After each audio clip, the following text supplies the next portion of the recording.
Oh, I'm so thirsty. Me too. There's a lake there. Let's drink it. Sure, let's go. Hold on.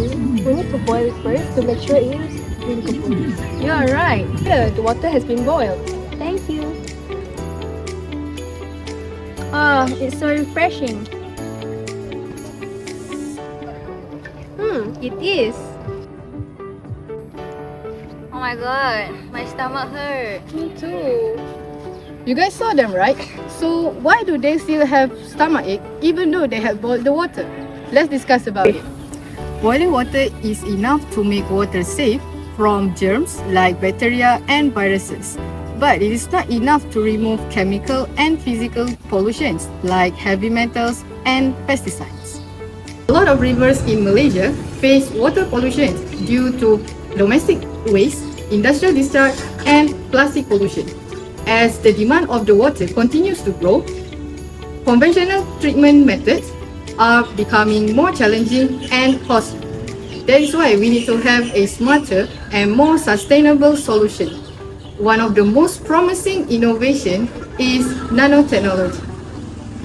Our objective for this project is to promote a good health and well-being, to ensure the water is clean and accessible for all, to promote zero hunger by using a clean and safe water that can turn crops into a real nutrition. Our hypothesis is, can nanotechnology contribute to improving the water treatment process? In 1959, American Nobel Prize and physicist Richard Feynman was the first to speak about the application of nanotechnology at California Institute of Nanotechnology, Caltech. With the 21st century, this area consolidated, was marketed, and came into its own. This area includes micromanufacturing, organic chemistry, and molecular biology. In the United States alone, for example, more than $18 billion were invested between 2001 to 2013 through NNI, National Nanotechnology Initiative, to turn this sector into the driver of economic growth and competitiveness. Nanotechnology works by manipulating material at an extremely small scale. To give you an idea of how small it is, a nanometer is 1/1000th of a meter. At the nanoscale, material can have different properties from their normal larger form. Scientists can change their shape, size, and composition of nanoparticles to create materials with unique properties. A good example of how nanotechnology works is nanocoating. When nanoparticles are applied to a flat surface, they organize themselves and form an extremely thin layer. This layer can repel water and prevent dirt and other contaminants from sticking to the surface. Because nanoparticles are so small in size, they can easily fill up tiny cracks and pores in materials such as wood, stone, glass, and fabrics. This helps to strengthen and protect the material. At the same time, the coating is thin enough to allow air molecule to pass through, so natural materials can still breathe. This innovation consists of two methods, which are carbon nanotubes and nanocellulose method, to remove the pollutants without the usage of energy-intensive system. First, carbon nanotubes method. This method was discovered by a Japanese scientist, Ijira Sumio. Think of it microscopic and honeycomb-like structure. It acts like a sieve, which allows the water molecules to pass through it freely, while trapping substances like microbes, chemicals, and biological hazards on their carbon surface. Second, the nanocellulose method. This method consists of proteins like nanocrystals and nanofibrils, which act as a selectively magnet, which only pulls specific pollutants out of the filtration system. For instance, substances like heavy metals, pesticides, bacteria, and also viruses. Since this nanocellulose is highly flexible and scalable, it allows the filtration system to work perfectly, especially for the household and also for the large-scale water treatment plant.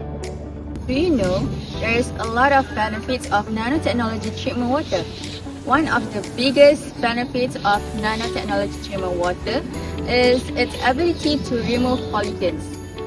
For your information, nanoparticles are extremely small, so they have a large surface area that can trap or break down contaminants such as pesticides, bacteria, and viruses.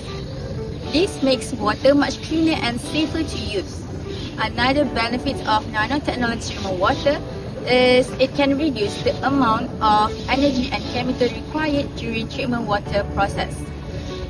Compared to traditional water treatment, which often depends on large amount of chemicals and energy during their treatment water process, nanotechnology treatment water use advanced nanomaterials that can work more efficiently in filtering and are more environmental friendly compared to traditional water treatment.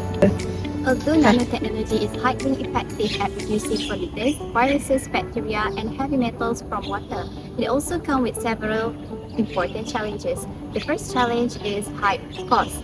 Producing nanomaterial and manufacturing nanotechnology-based filter require advanced technology and expensive equipment. This makes the overall treatment extremely costly, especially for developing countries and rural communities. The second challenge is environmental and health risks. Some nanoparticles may escape into rivers, lake or groundwater during use or disposal. Because nanoparticles are extremely small, they can interact with living organisms in ways that are not yet fully understood. Long-term exposure may pose risk into the ecosystem and human health.